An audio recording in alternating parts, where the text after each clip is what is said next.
बिना दहेज की बहू, दहेज से नहीं प्यार से घर बसता है। गांव के चौपाल से लेकर हर गली तक आज एक ही चर्चा थी, अरे सुना क्या, मोहन की शादी तय हो गई। ढोल नगाड़ों की आवाजें गूंज रही थीं, हर चेहरे पर मुस्कान थी।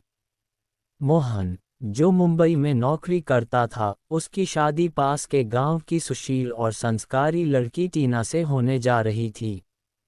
पर इन खुशियों के बीच एक सच्चाई छिपी थी, एक ऐसी सच्चाई जो इस कहानी की असली सीख बनकर उभरने वाली थी।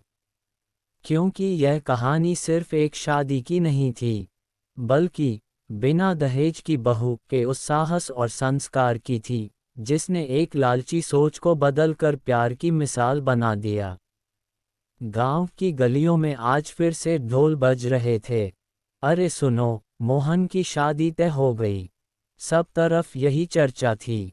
मोहन, जो शहर मुंबई में नौकरी करता था, उसकी शादी पड़ोसी गांव की सुंदर और संस्कारी लड़की टीना से तय हुई थी। पर पीछे एक सच्चाई थी जो किसी ने नहीं देखी थी। शादी की बात, मोहन की माँ राधा देवी बहुत खुश थीं, पर खुशी के साथ मन में एक लालच भी था। उन्होंने लड़की वालों से साफ कह दिया, देखिए, हमारे बेटे की नौकरी अच्छी है, तो थोड़ा दहेज तो बनता है। टीना के पिता गरीब किसान थे। उन्होंने हाथ जोड़कर कहा, मां जी, हम उतना दहेज नहीं दे पाएंगे, पर अपनी बेटी को अच्छे संस्कारों और प्यार से विदा करेंगे। राधा देवी का चेहरा उतर गया, प्यार पेट नहीं भरता बेटा, शादी करनी है तो कुछ न कुछ लाना ही होगा। मोहन उस दिन चुप रहा, पर उसके मन में कुछ टूट सा गया था। शादी का दिन, टीना ने बिना शिकायत के सब सुना। उसने अपने पिता की आंखों में छिपा डर देखा, कहीं लोग शादी तोड़ न दें। वो बोली, पापा, आप चिंता मत कीजिए, मैं इस घर में अपने संस्कारों से सबका दिल जीत लूंगी। शादी हुई। मोहन और टीना का रिश्ता शुरू हुआ, मगर सास के मन में दहेज न मिलने की टीस बाकी थी। ससुराल का पहला दिन, घर में टीना ने सबका ख्याल रखा। सुबह 4:30 बजे उठना, पूजा करना, सबको चाय देना, पर राधा देवी को उससे कोई खुशी नहीं थी। एक दिन मोहल्ले की औरत बोली, अरे, तुम्हारी बहू तो बिना दहेज आए है। राधा देवी ने व्यंग्य में कहा, हाँ, बिना दहेज के आई है, लेकिन बड़ी समझदार बनने का नाटक करती है। टीना सब सुनती रही, पर कुछ बोली नहीं। बस मन ही मन सोचती, शायद एक दिन मांझी का दिल भी जीत लूं। एक रात का सच, एक दिन राधा देवी को तेज बुखार हो गया। सारे रिश्तेदार बहाने बनाकर चले गए। मोहन ऑफिस में था। टीना ने पूरी रात जागकर उनकी सेवा की। काढ़ा बनाना, सिर पर पट्टियां रखना। सुबह तक बुखार उतर गया। सुबह मोहन आया तो माँ ने धीमे से कहा, बेटा, तेरी पत्नी ने तो मुझे माँ जैसा महसूस करा दिया। मोहन की आंखें भर आईं। कुछ महीने बाद टीना को पता चला कि उसके मायके में बहुत बुरा हाल है। पिता का एक्सीडेंट हो गया है।